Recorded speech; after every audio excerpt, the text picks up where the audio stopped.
Good to hear. Man, it's nice to be back on my actual microphone. It's nice to be back in my office. It's nice. It's nice to have gained a little weight. I lost weight, man. I got deathly ill with the flu over Thanksgiving. I'm 6 pounds lighter. Oh, that is the worst news you could possibly give me after Thanksgiving weekend. Sorry, Dude, man. You feeling all right now? Yeah, I feel much better now. It was like a 24-hour flu, but I lost everything I had eaten in the past week and a half. Jesus Christ. That sucks. I've had more fun doing other things in other places. Yeah, I believe you. But I also hate Thanksgiving food in general. So now, when you say in general, what does that mean? All the side dishes? I know it's in vogue to complain about turkey, but yeah, turkey sucks. Turkey is an inferior bird. That why would we not just eat a spiral ham instead? It's better. It's better by every metric. Not a big ham person, to be honest. Okay, chicken. Chicken is better by every metric. I mean, I'll take a roast beef over any of those. So it's definitely not the best possible meat. Yeah, duck. I mean, come on. Like literally, turkey is literally the worst fowl. It's just not great. I mean, it turns into stock after Thanksgiving. That's something good about it. Although I guess that would be the case for every other bird.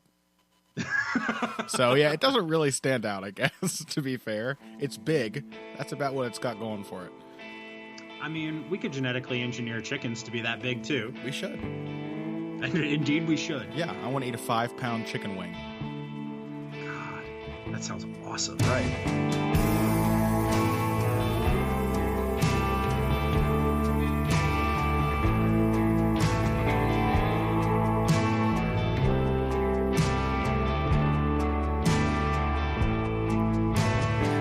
Hello and welcome to Heavy Hands. I am your host, Connor Ruebusch. With me is Dr. Patrick Wyman, as always. And we regret to inform you that this holiday edition of Heavy Hands is going to have to be contested at a catch weight. Of course, I'm coming in about 20 pounds over the contracted limit. I apologize for that, Pat. You are going to get 20% of my purse this week. Pat, on the other hand, coming in 5 pounds underweight from a disastrous Thanksgiving week.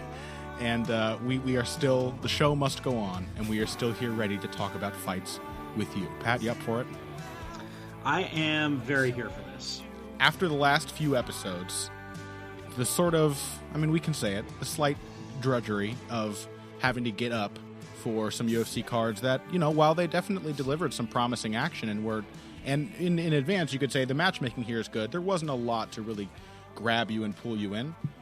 We have several fights that match that description on this weekend's upcoming card. I'm speaking, of course, about UFC 218, which is now main evented by Jose Aldo versus Max Holloway 2, rather than the intended match of Holloway versus Edgar. Not 100% sure how I feel about that, although certainly, Pat, I'm a little more optimistic than I was about Bisping versus Gastelum. Yeah, I think there's a lot to like about this week's card. I think the main event is, I don't think there's any reason to think that Aldo is done. No.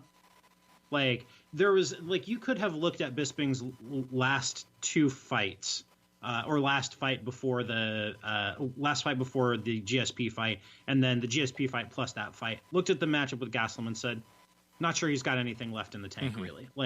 And that's more or less what I think was borne out by that fight, or by the fight with Gastelum. Looking at Aldo Holloway 1, the outcome was not great for Aldo, but he looked really sharp. Oh, He looked really good for much of that fight. I don't know that the outcome of this fight is going to be different than the outcome of their first matchup, but I don't think there's any reason to think it's going to be an utter one-sided blowout. Oh, yeah. I should be clear. Objectivity is a distant memory for me when it comes to Jose Aldo, and much of my trepidation here has to do with the fact that I just saw him get knocked out again after the Conor McGregor knockout in his first fight with Max Holloway. So it's not a foregone conclusion that it will happen again, although we will certainly get into that. Later in today's show, we're going to cover the heavyweight fight also on the UFC 218 main card, contested between Alistair Overeem and Francis Ngannou. And then we will also be talking about lightweights Eddie Alvarez and Justin Gaethje. We're both extremely excited for that one, as should all of you be. And then a couple of other highlight fights on the card. I think we were looking at Cejudo-Pettis and so on and so forth. So we're going to get into the rest of the main card over the course of today's ep. But Pat, why don't we go ahead and dive in to this main event, Holloway versus Aldo 2. I guess the big question here is, well, let's go ahead and do what we typically do. Let's identify our major factors. And fortunately for us, this is a rematch in which I think the first fight gave us a clear look at what those major factors were. Even if I personally maybe didn't identify all of the stylistic angles before the fight the first time around, we definitely have some source material to draw from now. Major factors, in your opinion, that affected the first fight? So I think the big factor here is going to be pace and offensive output. Yeah. I think that's what we identified going into their first fight. That's what we identified in the aftermath of their first fight. It's just that Holloway is an extremely high volume striker, and Aldo really is not and has not been for a very long time. Aldo's whole game revolves around controlling the pace, around finding various ways to keep the pace of the fight at a level with which he's comfortable. So that usually means somewhere in the range of 9 to 12 strikes a minute. That's really what Aldo wants to throw. That's where he wants to operate. And he has tools for doing that. He wants to use his jab and footwork to control the distance and control the angles. He wants to use his counters to prevent you from swarming him and putting too much volume on him. He wants to dictate the distance and scare you off when you try and collapse it. Yeah. Holloway, in their first fight, refused to let him do that past a certain point. It took him a while to figure it out, but once he did, he really, really got after Aldo. And Aldo is just not built to fight at the pace that Holloway wants to. Mm-hmm. You could see in their first fight that pace was already taking a toll on him by the end of the second round. Aldo was much more static, was clearly breathing heavily. Shots were coming a little slower, but noticeable. And that was only after 2 rounds. Whereas Holloway gives the impression of a fighter who could go 8 rounds without too much trouble. He just tends to get stronger and stronger and stronger as long as the fight goes on. Pace is a big one. I'm 100% on board with that. That's what we talked about a lot the first time. More so than before that fight, I realized, too, that a big key difference between these two fighters is their durability as well.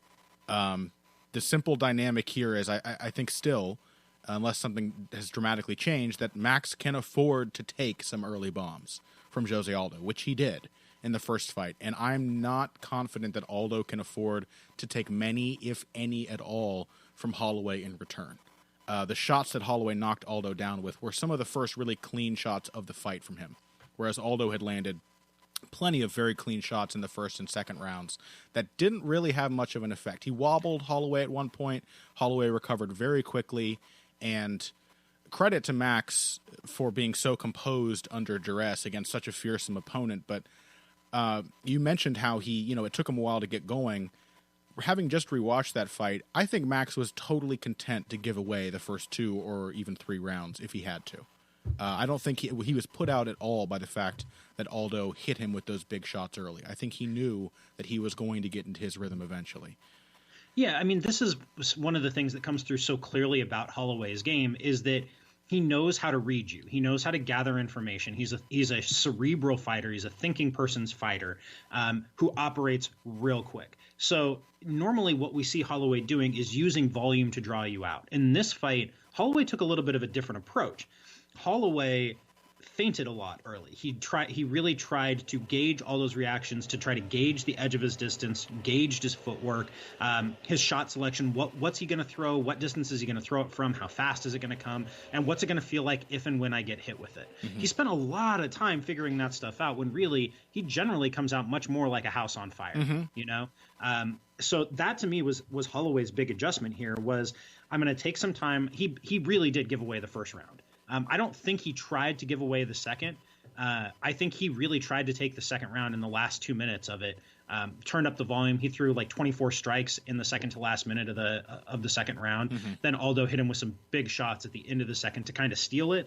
But really, I think Holloway was done waiting by about the 2 minute mark of the second round. Oh yeah, but the way the second round ended, my point is more that maybe not that Holloway intentionally gave the second round away, which I do think he was going into the fight willing to do with the first, and that's probably what he did.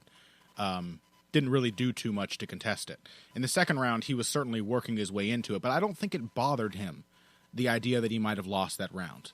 Like, that's the thing here is that Holloway is going to be content losing early rounds no matter why he loses them. If he can make it to the next round, his chances are still going to, in a sense, keep improving as the bout goes on. And that just isn't the case for Jose. Even though Jose can be so technically competitive with him, it's just it feels like a matter of time before Holloway starts finding those openings. The thing that maybe is the interesting angle for this rematch is what can Aldo do differently? If we look at, basically, we both kind of have the same read on this fight. Like, Aldo can compete with Holloway, but ultimately it feels to both of us, I think, that Holloway is going to take over. What can Aldo do differently than the first time to prevent that? I think he really, really, really needs to kick Holloway's legs. Yeah. And I think he really, really, really needs to move forward. Those two things go together in my mind. So Aldo much was made of the fact that Aldo didn't really throw low kicks. Whether that was because he was injured or what have you is kind of hard to say. He threw one, and he got countered hard. Holloway ripped a right hand right down the pipe. I think that was his first really clean shot that he landed the whole fight. Was this buzzing straight right hand as a counter. He was ready for the kick, too. I think that's part of why it stopped Aldo from kicking anymore, because Holloway stepped into the kick before Aldo had even connected. He was ready to counter the first time Aldo threw a naked low kick. Yep, he was there for it. Yep. So I think Aldo really, I think, needs to get aggressive in this fight. I think he can't just sit back and play boxer puncher or play outfighter.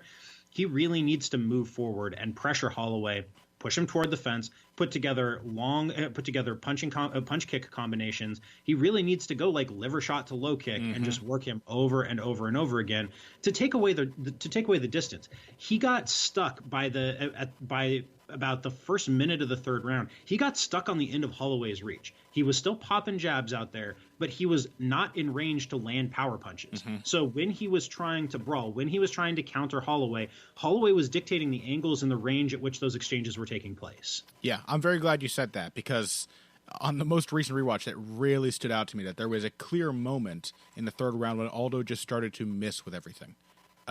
His distance was off.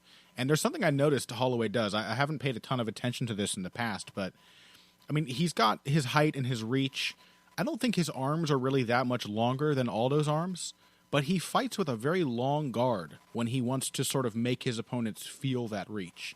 It's almost Diaz-esque. He's comfortable floating his hands out to both feel that distance and to make sure the man in front of him knows, look, these hands are pretty close. All I have to do is outstretch my arm, and I will clip you on the chin with this jab or with this lead right hand.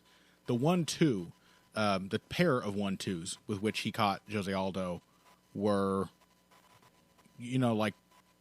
just perfectly placed, perfectly distanced, and he had that distance for like an entire round in which Aldo was just swinging and missing.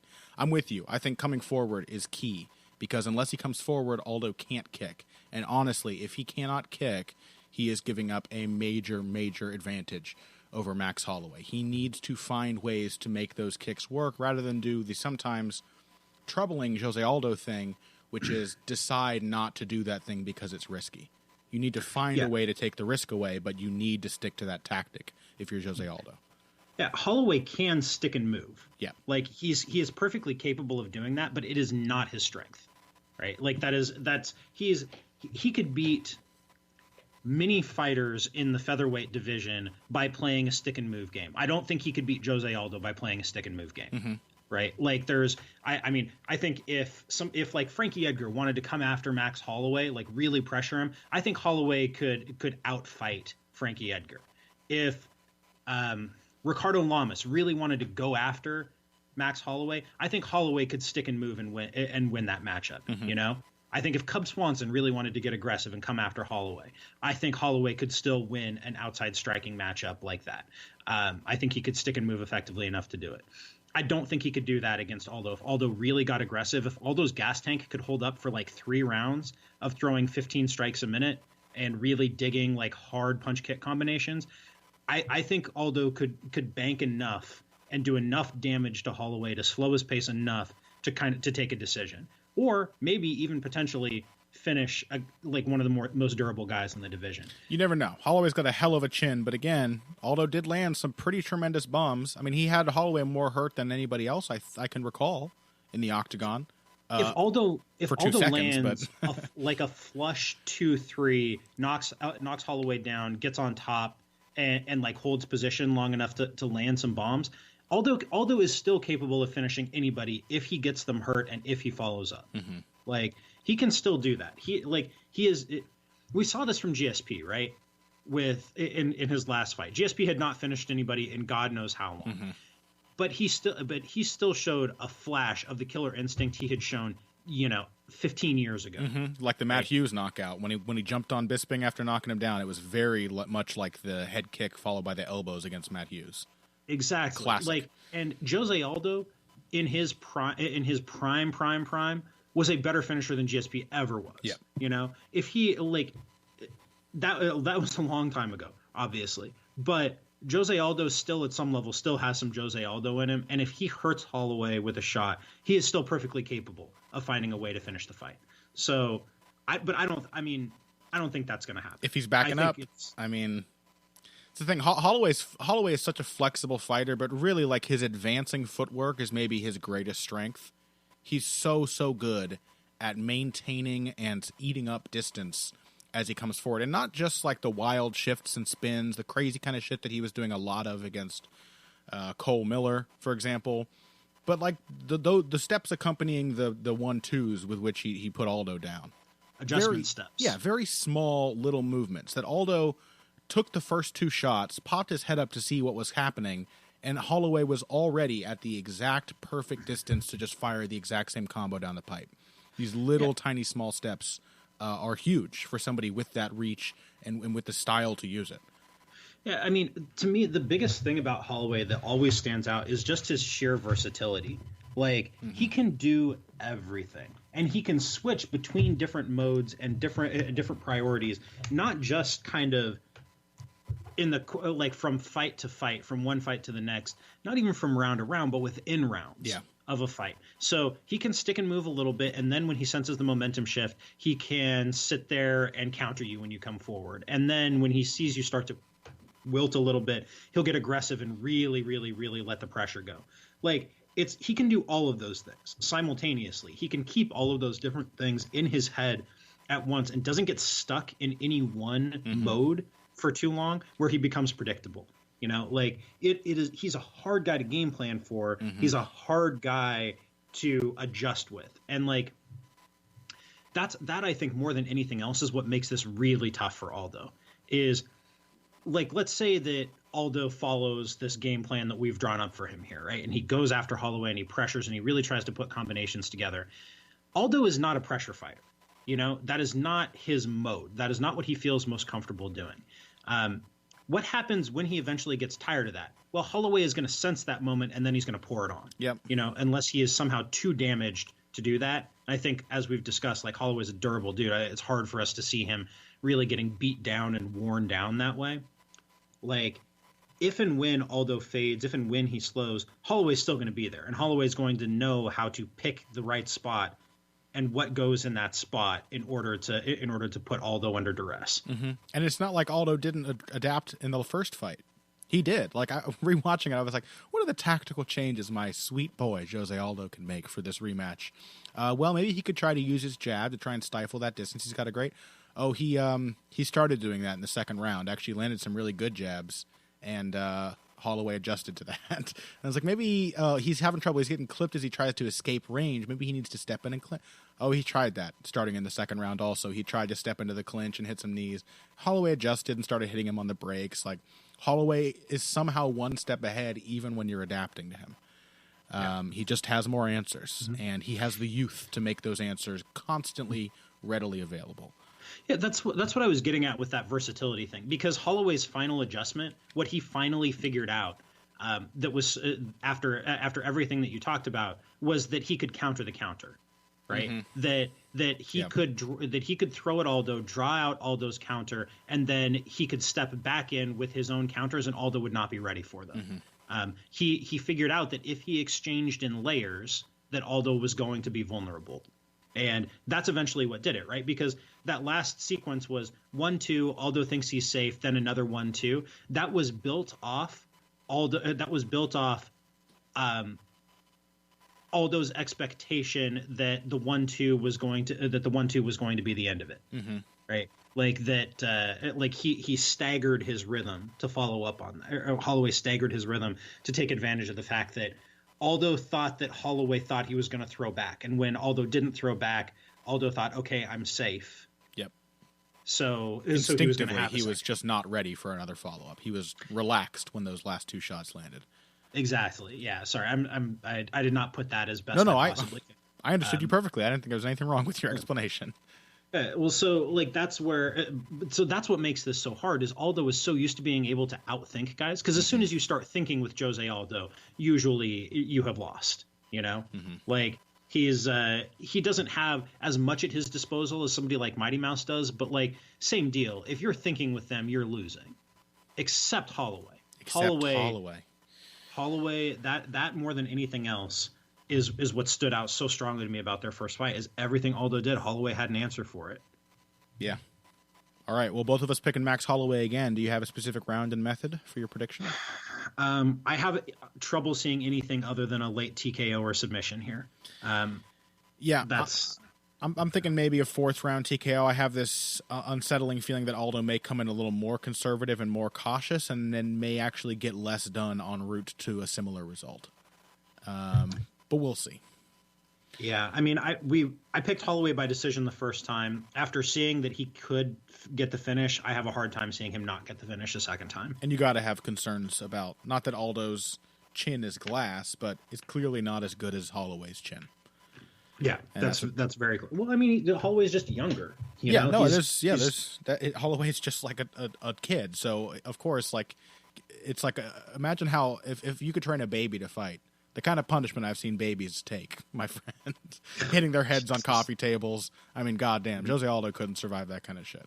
So yeah, time marches on, and so does our show. And I think that's probably it for our first segment. So why don't we take a quick break? When we come back, we are going to get into the lightweight fight, the battle between the Ultimate Fighter 352, Season 352 coaches, Eddie Alvarez and Justin Gaethje, after this.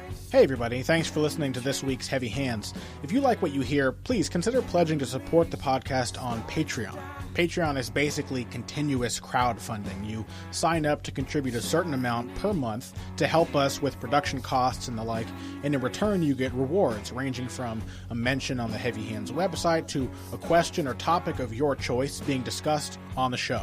We have a lot more in the works to reward you for your help, and we appreciate every contribution. No amount is too small. Just head over to patreon.com and find how you can help out the only show dedicated to the finer points of face punching. Now let's get back to it. Welcome back to Heavy Hands. Let's talk about it. Eddie Alvarez, Justin Gaethje. Woo! How about this one, Pat? I am very excited for this battle. Very excited.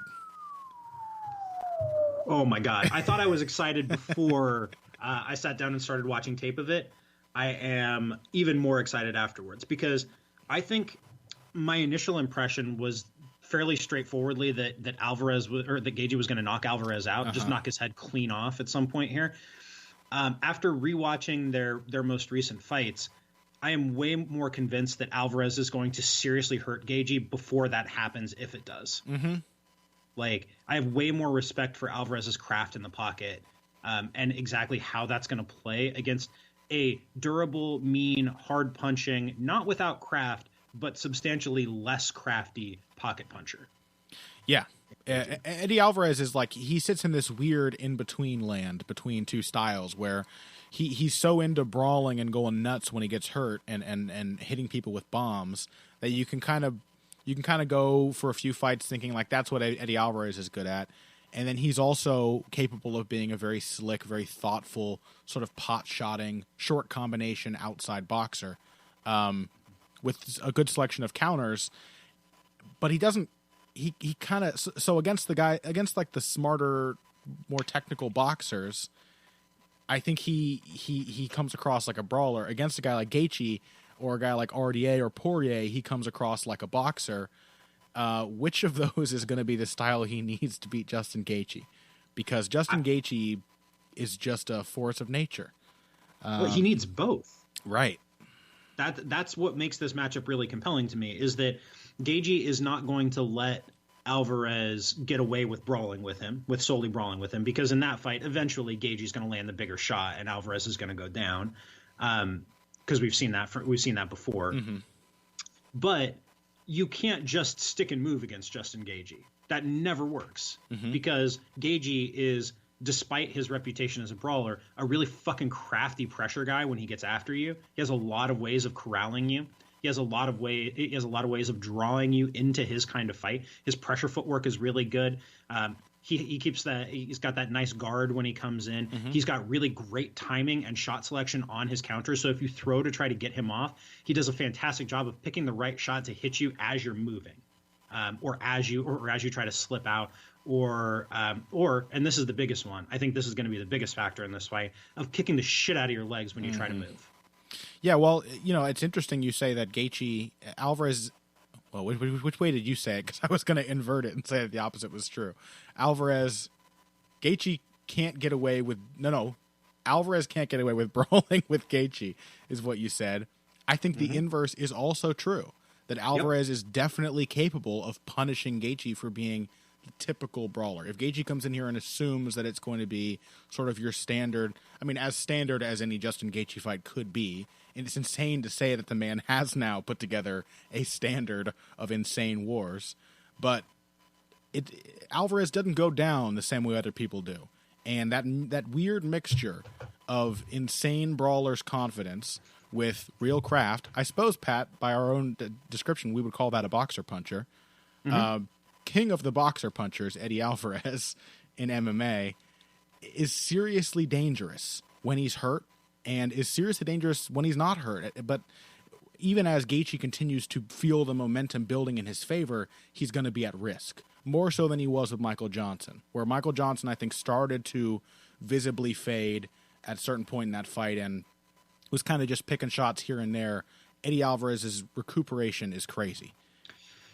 Yes, that makes this a much more dangerous matchup for Gaethje than Michael Johnson was. Yeah. But Alvarez is also insanely vulnerable to getting his legs kicked. That's my deciding factor in this fight. Is all of the stuff you said is absolutely true, but everybody who has ever kicked Alvarez's legs has been able to do it with impunity. Because it's Gaethje's pressure. Sorry, go on. Because of the way that Alvarez moves and the way that he holds his weight, Alvarez really, really struggles to check low kicks. He's not in position to do it, and his weight is not right to do it, even if he wanted to. It's just not something that he thinks about. So think back, the fight that really drives this home is the fight with Donald Cerrone. So remember how much success Alvarez had early in that fight? Yep. And Cerrone just stuck to his game plan, and he just kicked. He kicked Alvarez's legs, he kicked his body, he just worked him over and over and over again until eventually Alvarez got tired. Because Alvarez does get tired. Alvarez is not the same fighter in the third round that he is in the first round, ever. He never has been. If you look, one of the key patterns in Alvarez's losses is he's successful early. He takes some damage as the fight goes on. He takes some damage to the body, to the legs. He wears down a little bit. He makes a mental mistake. He gets hit hard and dropped, or he just kind of wears down. That's more or less the pattern in his losses. That's why I think Gaethje is going to eventually pull it out here if he doesn't get knocked out in the first round when he goes crazy. And from a strategy perspective, the kicks will be a fantastic weapon for Gaethje. I mean, the stars align when it comes to Gaethje's kicks, because we know he's a phenomenally powerful kicker. It's a weapon that he is particularly comfortable with, especially his right low kick. But he's just a good kicker in general. And I think he's a crafty kicker. Yeah, showed some real leg dexterity with his kicks in the Michael Johnson fight. Picked his targets really nicely and did quite a lot of early damage, and continued throughout the fight to just keep pounding away with both legs at whatever lower body target was available to him. And really the major dynamic of this fight is Alvarez's lateral movement against Gaethje's pressure. And just as Donald Cerrone knew when he was fighting Eddie Alvarez, low kicking is a great way to punish somebody for moving laterally, to not just keep them in front of you, but to make them pay for successfully escaping the range of your punches. And that is something that Gaethje will do over and over and over again. He landed 36 leg kicks in just under 10 minutes against Michael Johnson. Yeah. By the end of the fight, it wasn't the punches that had taken their toll on Johnson. It was the leg kicks. Mm-hmm. Johnson could have taken more shots from Gaethje. I really believe that. That's like chin-wise, he was not done. What was done was his ability to get away from those shots or take anything off them by the end of it. Like, by the end of the fight, Gaethje was cornering him at will and landing big shots at will because Johnson couldn't move anymore. Remember how Johnson kept falling on the ground? Yeah. Like, those were leg kicks. And Johnson is a much better at defending low kicks. B, much more used to taking them when you think about the guys that Johnson trains with and the style of fighter that he is. Like, Johnson is getting leg kicked by guys like Robin van Roosmalen in sparring. He's been leg kicked by guys like Niki Holtzkin in sparring. Yeah. Like, he has been in there with dudes who are much more capable leg kickers than just about anybody in MMA. And yet, Gaethje beat the shit out of his legs. Eddie Alvarez cannot take 36 leg kicks from Justin Gaethje in 2 rounds and be fine. He just can't. Like, that's not, he's not built to do that. If Gaethje can land on him, and I think Gaethje can, then if Gaethje doesn't get finished, he is going to wear Alvarez down until he gets caught against the fence. Yeah, my advice for Justin, however, no matter how it goes, no matter how effective the low kicks are, my advice would be, Justin, if you hurt Eddie Alvarez, try to finish him in the clinch. Don't let this motherfucker trade, right? Make him step inside, because Eddie Alvarez is not going to do it. He doesn't think about safety when he's hurt. He thinks about taking advantage of the opportunity to hit an aggressive opponent and put him away. Ugh, I'm dying over here. He turns into Juan Manuel Marquez when he gets hurt. Not quite as pretty and clean, but just as dangerous. Yeah, and Gaethje, like, the clinch too is the other area that really makes me feel comfortable picking Gaethje in this fight. Is if Gaethje pushes inside, Gaethje is going to find success with his elbows and his knees. Like, Alvarez is a competent clinch fighter; he's fine there. But Justin Gaethje is a real nasty dude, especially when he's moving between the pocket and the clinch. And so, but like, this is why we love Justin Gaethje. It's because all the pieces of his game work together. They all make sense. You know, like the leg kicks lead into the pocket punching. The pocket punching leads into the leg kicks. The pocket leads into the clinch. All his shot selection makes sense. His pressure footwork underlies the whole thing. Like, he's not just like a stupid brawler. He has a really intelligently put together game, even if that game expresses itself as him and the other guy punching each other in the face a lot. Oh, yeah. I mean, we have many times addressed the idea that Gaethje can't just that people can't accept the fact that Gaethje needs to be some kind of brawler, I think, to be at his most effective. But even in the fight with Michael Johnson, we were seeing real technical improvements, like shades of things that Gaethje had not shown much of before. Much better combination punching is one. Throwing tricky lead right hands from the clinch, and defense was also improved. Combining head movement and footwork with that nice tight high guard that Gaethje likes to use. He's still coming along technically, and it's a mistake to assume that he is a dumb fighter or that there is no internal logic to the way his game works, simply because it looks so crazy and insane, and indeed it is. I mean, Justin Gaethje is a fucking lunatic, but he's a lunatic who knows exactly how to be a lunatic in the cage. It's all put together. Before we move on, real quick, why do you think? Why do you sound so sure that Eddie Alvarez is going to hurt Gaethje early? Because Gaethje is there to be hit, and because Alvarez is going to throw at him. Like this, I think this is going to look a lot like the Poirier fight, but crazier. You know, sure. Like, because Poirier was content to stick outside and kick at Alvarez's legs until the opportunity presented itself to really get in there and bang. Gaethje is going to force the action in a way that kind of new look Poirier, who's comfortable picking his shots from outside when he needs to, is not. You know, like if you just stick outside with Poirier was winning the range striking battle in this fight before the opportunity came to really like throw down. Gaethje is not going to accept, even if he is winning a range striking battle, that's the shape the fight takes. So, and it's really on the counter that Eddie Alvarez tends to land his big damaging punches. It's not with the pot shots from outside, but as you try to bridge the distance. Exactly. And Gaethje is going to give him opportunities to do that. Yeah. I just think Gaethje is tough enough to take those shots. Yeah, I tend to agree. That's just kind of my read on this fight. I think it's going to be a fight of the night for as long as it lasts, and I think it's probably going to be a contender for fight of the year. I think we're really in line for some great stuff here. Well, with that high praise, I can't fucking wait. Justin Gaethje, both of us picking him to beat Eddie Alvarez. I'm going to go ahead and say a late second round KO for Justin Gaethje. How about you? I think it's going to take all the way into the third, and I think Gaethje may well lose both rounds before the finish. Wow. All right. So we are in for something very tense and very exciting, if you believe my co-host, Dr. Pat, over here. And when we come back, we are going to get into more exciting stuff. Most importantly, the co-main event of UFC 218, which is a fight between Alistair Overeem, stalwart member of the heavyweight top 10, and Francis Ngannou, who most expect to be the next big thing in that division. All of that after this break. Financial support is fantastic, but there are other, even easier ways to support Heavy Hands. Perhaps the best is by spreading the word. We know our fan base. You're all cool, popular people with serious social media presences. You're tastemakers and trendsetters. Okay, there are one or two of you that don't fit that description. You know who you are, but no matter what, you can always help us out by telling folks about the show. And you can also give us a positive rating and review on iTunes and Stitcher, things like that. We rely on word of mouth and positive feedback to grow and improve, so thank you very much for your time and your help. Now, back to the show. And we are back. Heavyweights, Alistair Overeem, Francis Ngannou. Whew, what do you think about this one, Pat? I'm excited. Both of us have been pretty hyped for Ngannou. One of us is still a fan of Alistair Overeem, and the two of them should make for interesting tests for one another. Well, like Alvarez-Gaethje, my impression of this changed after watching the tape.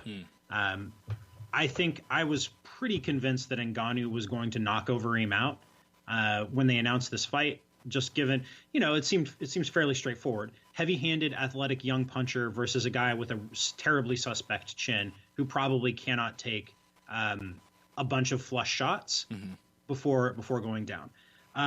That's still, I think, the basic dynamic of the fight. Like, there are three outcomes here. There's Overeem. There's either Ngannou lands the knockout shot, and let's say that's probably 45% of the times you run this fight.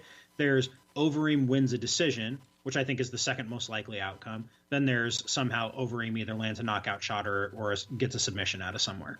I think what changed was my sense of the probability of the Overeem outcomes here. Like the Overeem, just like the sheer depth of skill advantage for Alistair Overeem is way bigger than I thought it was. I think Ngannou is less skilled than I thought he was going in.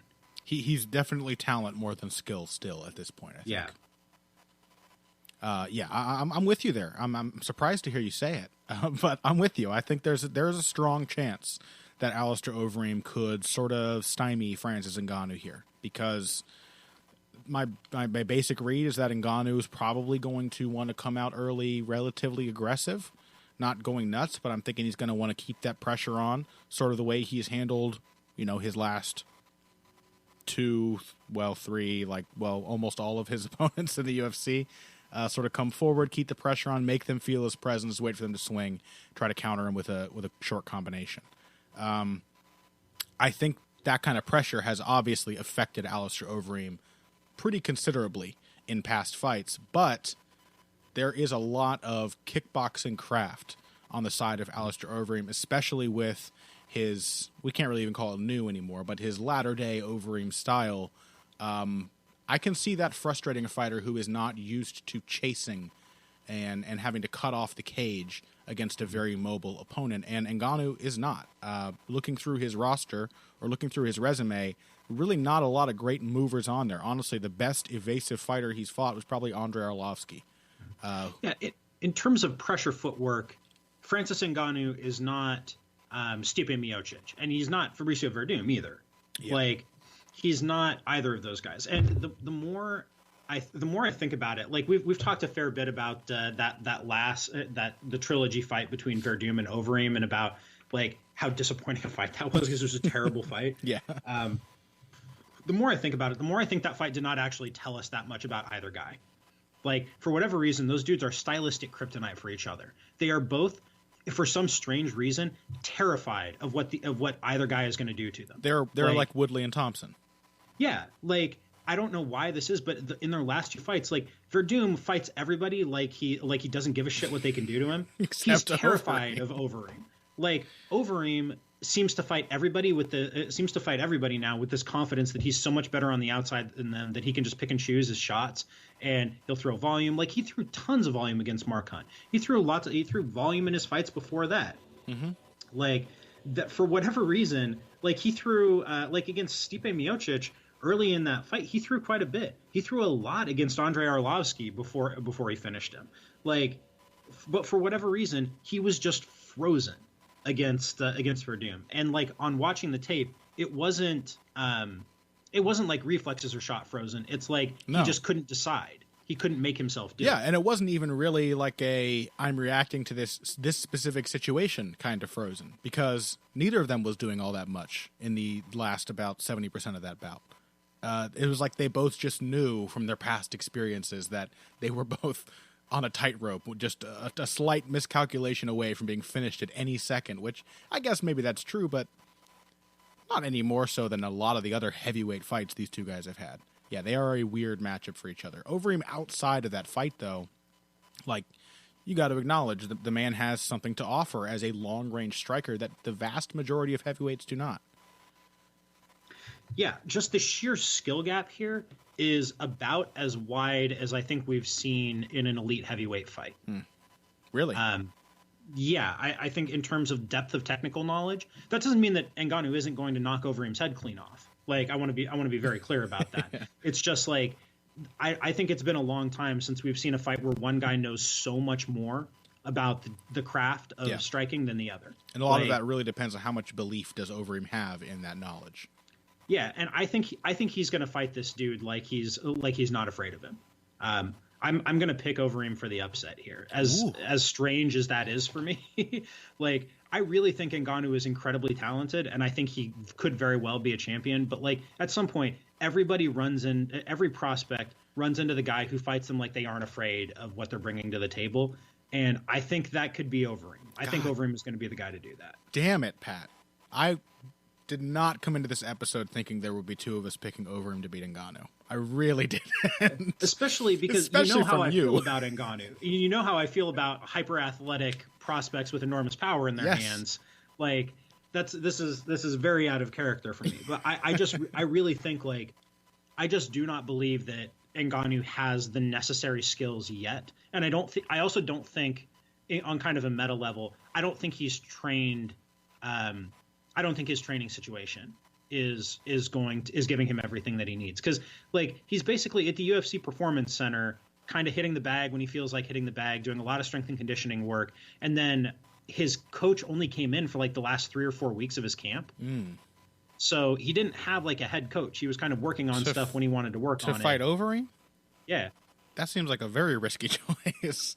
Yeah, that's kind of what swung it for me, is like, the guy is all talent, and I don't think, maybe he lands that shot, but I just do not think, I don't think it's going to be easy for him to land that shot, and I don't know what he's going to do if once you get past those initial layers of how fast and how strong and how powerful he is, like, if he can keep up with a guy like Overeem, who really, really does know what he's doing out there. Yeah, I'm surprised to hear you say it, but I tend to agree. Like, Ngannou has fought up to this point opponents who are basically just unsure of what to do against him.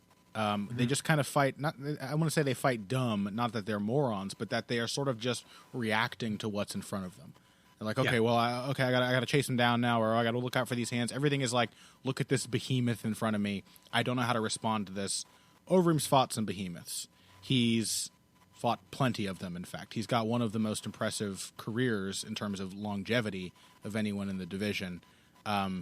there's always that big asterisk with Overeem that A, his chin is not among the best in this weight class, and it's already a very risky weight class for mandibles. So Overeem is always a split second away from being knocked out.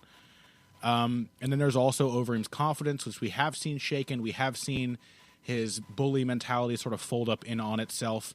But these are the kind of circumstances where I think Overeem could very easily come in here and have the sense of the experienced old dog who is going to prove a point, teach a lesson to this young fighter who maybe isn't ready for that level of adaptation and thoughtfulness when it comes to a kickboxing match. So I think I agree with you all the way. Like, a very big chance that Ngannou lands a knockout early, and then a significantly big chance that if that doesn't happen, Overeem wins the rest of the fight. Yeah, I mean, it feels very strange, very odd for me to me to be saying this, but yeah. All right, Pat's joining the team, everybody. We've all been waiting for it. All the other people like me who enjoy fighters specifically because other people don't enjoy them, they're going to be very excited that Pat is now a hipster like the rest of us. And before Pat can retort or cover his head in shame, let's move on to the flyweight fight that is taking place just before Overeem-Ngannou. This is the last one we're going to talk about on today's show. That's Henry Cejudo versus Cejudo-Pettis. I am extremely excited for this fight. I was looking forward to this when they first made it. It is impossible not to be looking forward to it more now in light of what each of these two guys have done in their last fights. Cejudo-Pettis looked phenomenal in his bout with Brandon Moreno, just perfectly controlled and just picked a much cruder sort of the way Ngannou maybe will look against Overeem the way Moreno looked against Pettis there. It was that kind of performance. And Cejudo looked astounding against Wilson Hayes. The man continues to find like new little flashes of different styles, and then after like 3 months of working on it, will just come into the cage, be a karate fighter this time, and just destroy a top contender with absolute ease. It really gives you an impression of how athletically gifted Henry Cejudo is, that he can learn things so quickly and to such a high degree of proficiency is pretty insane. Yeah, so of the fights that we've talked about today that are not the main event, I think I would be most surprised if Pettis beat Cejudo. We both picked the underdog over Ngannou, but I think the underdog over Ngannou, but I think we would both probably, neither of us would be surprised if Ngannou just murdered him. Oh, hell right? No. We both picked Gaethje, but neither of us would be surprised if Alvarez either stuck and moved his way to a decision or just cracked Gaethje so hard that he finished the guy who's been getting hit really hard in the head for a long time. Mm-hmm. I would be shocked if Pettis beat Cejudo. I would be really, really, really shocked. Why is that? Because as much as I like Cejudo-Pettis' game, I think that Cejudo is just a spectacularly bad matchup for him in every way. I think even if Cejudo did not wrestle a jot, did not shoot a single takedown, I still think Cejudo would be a miserably bad matchup for Pettis, just on the feet, in a pure striking matchup. Pettis struggles with guys who are really fast. He struggles with guys who can counter. He struggles with guys who are willing to exchange with him, right? All of those things are Henry Cejudo, right? All of those things that Pettis is vulnerable to are things that Cejudo does well. And that leaves aside the fact that Pettis tends to leave his kicks there after he throws them and tends to get them caught and wind up on his back that way. Cejudo is really good at doing that. He's really good at catching kicks. Yeah. So I think I just think Cejudo is a spectacularly bad matchup for him. Also, Pettis, what would be the proper game plan for Pettis here? Just to kind of stick and move and land volume? I would think the proper game plan would be to try to back Cejudo up, actually. You think so? To really kind of go after him? Yeah, I think Pettis is pretty good at it, working behind his jab, kind of walking people back. But again, the difficulty there is that would expose him not only to Cejudo's counters, which, judging by the Wilson Hayes fight, are now off the charts good, or to counter takedowns, which are going to be a serious problem, because I've been thinking for a while. I mean, I've been saying this to some raised eyebrows. I don't think Cejudo-Pettis' ground game is really that technically keen. He's not maybe doesn't have a ton of depth to what he does off of his back. He kind of surprises people with quick little setups, but the moves aren't all connected maybe the way they should be. So I think Pettis, I don't think Pettis has the same chance when he's taken down that his brother would, for example, against a fighter of Cejudo's caliber. Yeah. I agree with that. I like Sergio, though. I really like what I've been seeing from him. Like, I think he's a very accurate counterpuncher. His footwork is really nice, and continuing to improve. His little adjustment steps were notably better, from my perspective, in the Brandon Moreno fight. Like, he can certainly catch Cejudo out. He's going to have a lot of tactical opportunities. It's really the overall picture of this fight. Like, how does Pettis look at Henry Cejudo and say, this is how I'm going to fight you? Like, this is the game plan. And I'm not sure what that would be, to your point. Yeah, I mean, because when has Pettis ever really gone after somebody? He does it in bursts, you know. He can pressure in bursts, but not sustained. Yeah, I've never seen it. I mean, he certainly did it in bursts against Moraga. He did it in bursts against Chris Carriazo, but I have never seen him spend an entire fight pressuring. Yeah, so if he's not going to, but even if he does pressure, think about what that looks like, right? Like, he really tries to get after Henry Cejudo, really tries to put volume on him. Then he's in exchanges, right? With a much faster, much more powerful, probably more accurate puncher. Yeah. He's got the skill. I mean, that's the difference here. He's got the skill and experience as a striker. He certainly is good enough to pick off those openings with quicker, straighter, tighter punches with very little telegraph. He's probably more capable. Given Cejudo's improvements, I'm not sure that Pettis throws like the straighter, cleaner punches at this point. Maybe not. Really, like, I really think this is just the worst case scenario matchup for him. Like, I would really be surprised if Pettis got this. I think it's much more likely to be kind of a 30-27 or 29-28 decision. Because the thing that I keep coming back to here is, like, let's say everything goes right for Pettis, you know? Mm-hmm. He's still not, like, a super high volume striker. He's not going to double you up strike wise. No. Like, look at his landed strike totals in his last few fights. He landed just over 3 strikes a minute against Brandon Moreno. He landed just over 3 strikes a minute against John Moraga. He did quite a bit more against Chris Colates, but that's Chris Colates. He landed 37 strikes against Chris Carriazo. Like, Pettis is not a dude who's going to come out and throw 20 strikes a minute and just, like, pound you with Dutch style combinations. Mm-hmm. He's going to pick you off a shot or two at a time, and in a shot or two at a time matchup, even, like I said earlier, even just purely on the feet, I still kind of favor Cejudo there for the speed and the power. Yeah, no, I honestly, I think Cejudo is going to get his kind of fight.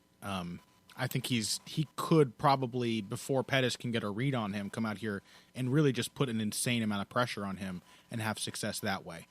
But you might be right. Like, he might even be able to just sort of counter and pot shot with Sergio-Pettis at range if he wants to.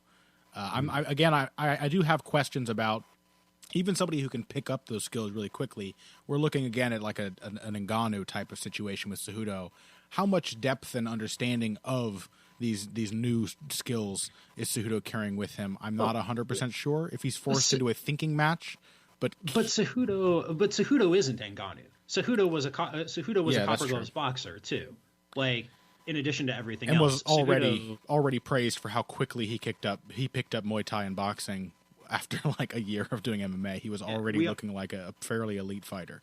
Yeah, we also don't have like really deep questions about what Cejudo's training environment looks like, because we've seen constant trained progression from him. Not just like you show the guy something once and he automatically knows it. Like, it seems like he's had his wake up calls about the need to train hard and what a proper camp looks like and how to cut weight and how to diet, and like the dude seems to be growing into being like an elite professional. Yeah, I agree. Boy, I wasn't ready to come down quite so hard on the side of Henry Cejudo, but I was going to pick him, and I'm still going to pick him, and probably a little more confidently now, because I think you've kind of sold me. Like, so part of me still holds on to this idea that just through sheer kickboxing skill, Pettis he's going to get something done, but it is difficult for me to imagine that leading to a win. Yeah, I mean, I think like. I still think Cejudo got kind of robbed in that fight against Joe Benavidez. Like, I think there was for the point deduction. I think it's bizarre how the judges scored that fight, and that leaves us with a guy. And even then, it was still razor thin. Like it was not. I thought he took that decision, but it was not like he got blown out in a mostly kickboxing match against one of the best kickboxers in this division. Mm-hmm. And then there was the loss to Mighty Mouse. Like Cejudo is the most talented guy we've ever seen at flyweight, and I think it would behoove us to remember that. How do you think Cejudo-Pettis would do with Joe Benavidez in a kickboxing match? That's a much better matchup for Cejudo-Pettis, frankly. You think so? Yeah, because the Benavidez is not quite so physically overpowering and doesn't have the absolutely top shelf elite wrestling skills to fall back on. And he isn't as powerful. Yeah, maybe I'm trying to MMA math this because I can think of a lot of other top flyweights that Pettis matches up well with. Yeah, I think it's just like Cejudo really is this good. Cejudo really is the guy he's been made out to be. You know, like he's growing into being that guy. And like there was a reason why he was on everybody's top prospect list. There was a reason why people were like, well, if he gets his head right, he could be an all-time great. That was not hyperbole. That was like, this dude is an Olympic gold medalist who got into MMA young enough with time to pick up all the skills. And he now seems to have his head right. And he's growing into the fighter we thought he could be. Yeah. So it's not like, it's weird when the pieces come together like this. But I think we have to kind of bear in mind, like, there was a reason why everybody was so hyped on him. And we did talk a little last week about the strange nature of prospect progression and development. The hiccups are you never see the hiccups coming, but they never derail the fighter as much as maybe you think they will. Or they often don't. Where you're like, well, he's this great fighter, he's never going to lose. Oh, he gets blown out by Demetrius Johnson. Don't worry. Next two fights, he's going to come back and look even better than he did in the lead up to that big prospect loss. He's going to continue to grow, and I agree. I think Cejudo is reaching the point where he is the fighter that we were hoping he would become someday. And that about does it for this show. Let's go ahead and tell the people listening what we have coming out this week. Pat, as always, I'm going to let you go first. Any interesting projects or podcast episodes? Really not too much this week. I had a fresh episode last week on how Latin became the Romance languages on Tides of History. No new podcast episode this week. It's a week off, but I think I'm going to write something for Deadspin on UFC 218. Not sure quite what yet. Probably not on Holloway Aldo 2, more likely on Justin Gaethje, I think. All right. Because I love him. I just love him so much. How can you not, right? Mm-hmm. On that note of fighters who we love, Alex Volkanovski liked our episode last week. That was pretty cool. Yeah, that's neat. Since we just fanboyed out about him for a good 10 minutes, but thanks for listening, buddy. We're glad you appreciated our praise. Justin Gaethje also... I think would appreciate some of the things that we have to say about him on this show. Yeah, I hope so. Yeah, well, yeah, Gaethje has like read some of your stuff on him, hasn't he? He did like the piece I did about when he was like first signed to the UFC, I think. No, actually, back when he was with World Series of Fighting, it was called like the Coming Storm or some pretentious ass name like that. He liked that, and it was a lot to do about the nature of Gaethje as a brawler and how his style suits his personality. And it shouldn't be changed, and he and his coaches understand that. So, Gaethje likes the show. Gaethje's a big listener. All UFC fighters really are huge fans of Heavy Hands. We've known this since day one, and we will never forget it. As for me, I'm going to finally put out a technique speakeasy video this week. I want to do a quick little technique recap, and it's can be very difficult to come out with like an in-depth technical breakdown of each UFC card, especially when the schedule is so fast, and especially when like there is not an unlimited number of angles from which you can approach, an exchange of 1-2s in the center of a ring. So I'm going to try to make this a regular thing, have these little technique recap videos that come out that'll take me a little less time to do, but will allow me to highlight the exchanges and the sequences that really stood out to me that I liked that maybe don't deserve an entire article of their own. So I'm going to be looking back at UFC Shanghai with that. And maybe something UFC 218 related coming later in the week, but I'm not 100% sure on that. So I'm just going to plug the Technique Speakeasy video first.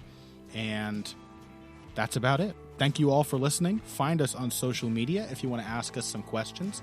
If you want to berate us for picking Alistair Overeem over Francis Ngannou. You can find Pat at Patrick_Wyman on Twitter, but you can also berate me. You can find me at Boxing Bush. That's BUSCH. Find us both on Facebook as well. Facebook.com/ either Patrick Wyman MMA or Connor Ruebusch MMA. And I will let you figure out the particulars on the full spelling of my name. That's a fun little adventure for those of you who aren't already following my Facebook and all the stuff I post on there all the time. Check out our work and Tides of History. Pat does stuff on Deadspin. I don't know what I'm doing here. Let's wrap up the show. Thank you all for tuning in. If you came here today for the finer points of face punching, you came to the right place. This has been Heavy Hands.